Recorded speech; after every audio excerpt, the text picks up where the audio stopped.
ನಮಸ್ಕಾರ ಗೆಳೆಯರೇ. ಭಾರತೀಯ ಚಿತ್ರರಂಗದ ಘನಕೋಗಿಲೆ ಎಂದೇ ಪ್ರಸಿದ್ಧರಾದ ಎಸ್ ಜಾನಕಿರವರ ಕಂಠಕ್ಕೆ ಮರುಳಾಗದವರೇ ಇಲ್ಲ.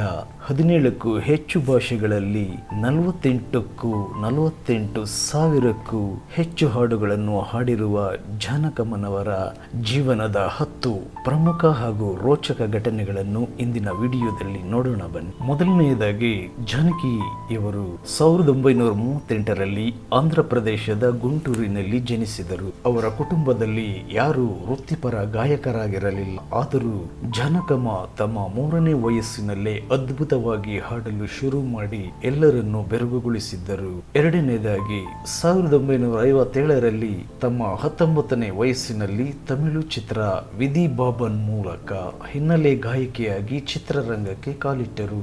ಕೇವಲ ಒಂದೇ ವರ್ಷದಲ್ಲಿ ತೆಲುಗು ಮತ್ತು ಕನ್ನಡ ಚಿತ್ರರಂಗಕ್ಕೂ ಎಂಟ್ರಿ ಕೊಟ್ಟರು. ಮೂರನೆಯದಾಗಿ, ಜಾನಕಮ್ಮನವರಿಗೆ ಕನ್ನಡ ಭಾಷೆ ಮತ್ತು ಕರ್ನಾಟಕದ ಮೇಲೆ ಅಪಾರ ಪ್ರೀತಿ. ರತ್ನಗಿರಿ ರಹಸ್ಯ ಚಿತ್ರದ ಅಮರ ಮಧುರ ಪ್ರೇಮ ಹಾಡು ಇವರ ವೃತ್ತಿ ಜೀವನಕ್ಕೆ ಕನ್ನಡದಲ್ಲಿ ದೊಡ್ಡ ಬ್ರೇಕ್ ನೀಡಿತು.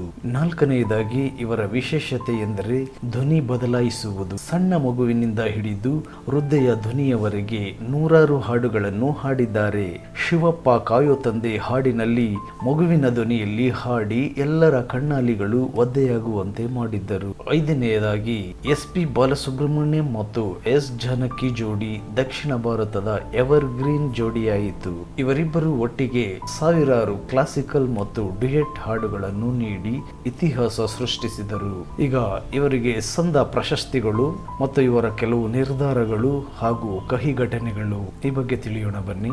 ಆರನೆಯದಾಗಿ, ಇವರ ಗಾಯನಕ್ಕೆ ಒಟ್ಟು 4 ಬಾರಿ ರಾಷ್ಟ್ರ ಪ್ರಶಸ್ತಿ ಹಾಗೂ ವಿವಿಧ ರಾಜ್ಯ ಸರ್ಕಾರಗಳಿಂದ 30ಕ್ಕೂ ಹೆಚ್ಚು ರಾಜ್ಯ ಪ್ರಶಸ್ತಿಗಳು ಲಭಿಸಿದವು. ಇದರಲ್ಲಿ ಕೇರಳ ಸರ್ಕಾರ ನೀಡಿದ ಪ್ರಶಸ್ತಿಗಳೇ ಹೆಚ್ಚು. ಏಳನೆಯದಾಗಿ, 2013ರಲ್ಲಿ ಕೇಂದ್ರ ಸರ್ಕಾರ ಇವರಿಗೆ ಪದ್ಮಭೂಷಣ ಪ್ರಶಸ್ತಿ ಪ್ರಕಟಿಸಿತು. ಆದರೆ ದಕ್ಷಿಣ ಭಾರತದ ಕಲಾವಿದರನ್ನು ಕೇಂದ್ರ ಸರ್ಕಾರ ತಡವಾಗಿ ಗುರುತಿಸುತ್ತದೆ ಎಂದು ಜಾನಕಮ್ಮ ಈ ಪ್ರಶಸ್ತಿಯನ್ನು ನಯವಾಗಿಯೇ ತಿರಸ್ಕರಿಸಿ ತಮ್ಮ ಸ್ವಾಭಿಮಾನ ಮೆರೆದರು. ಇವರ ಜೀವನದ ಘಟನೆ 8ನೆಯ ಮುಖ್ಯ ಘಟನೆ, ಪತಿ ರಾಮ ಪ್ರಸಾದ್ ನಿಧನ ಮತ್ತು ವೈಯಕ್ತಿಕ ನೋವು. 8ನೆಯದಾಗಿ, ಇವರ ಯಶಸ್ಸಿನ ಹಿಂದೆ ಇದ್ದ ಪತಿ ರಾಮಪ್ರಸಾದ್ ರವರು 2002ರಲ್ಲಿ ನಿಧನರಾದರು. ಈ ಘಟನೆ ಜಾನಕಮ್ಮನವರನ್ನು ಮಾನಸಿಕವಾಗಿ ತುಂಬಾ ಕುಗ್ಗಿಸಿತು. ಕೆಲ ಕಾಲ ಅವರು ಹಾಡುವುದರಿಂದ ದೂರ ಉಳಿದಿದ್ದರು. ಅನಂತರ ಘಟನೆ 9, ಮೈಸೂರಿನ ಮಾನಸ ಗಂಗೋತ್ರಿಯಲ್ಲಿ ಗೌರವ ಡಾಕ್ಟರೇಟ್. 9ನೆಯದಾಗಿ, ಕರ್ನಾಟಕ ಇವರನ್ನು ಯಾವತ್ತೂ ಕೈಬಿಡಲಿಲ್ಲ. ಮೈಸೂರು ವಿಶ್ವವಿದ್ಯಾನಿಲಯವು ಜಾನಕಮ್ಮನವರ ಸಂಗೀತ ಸಾಧನೆಯನ್ನು ಗೌರವಿಸಿ ಗೌರವ ಡಾಕ್ಟರೇಟ್ ಪದವಿ ನೀಡಿ ಸತ್ಕರಿಸಿತು. ಘಟನೆ 10, ಹಾಡುವುದಕ್ಕೆ ವಿದಾಯ ಘೋಷಣೆ.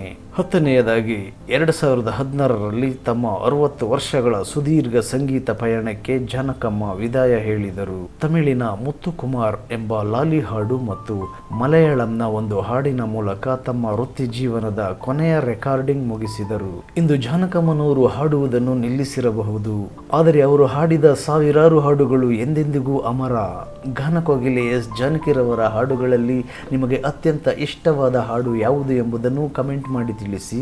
ವಿಡಿಯೋ ಇಷ್ಟವಾದರೆ ಲೈಕ್ ಮಾಡಿ, ಶೇರ್ ಮಾಡಿ ಮತ್ತು ನಮ್ಮ ಚಾನಲ್ಗೆ ಸಬ್ಸ್ಕ್ರೈಬ್ ಆಗಿ. ಧನ್ಯವಾದಗಳು.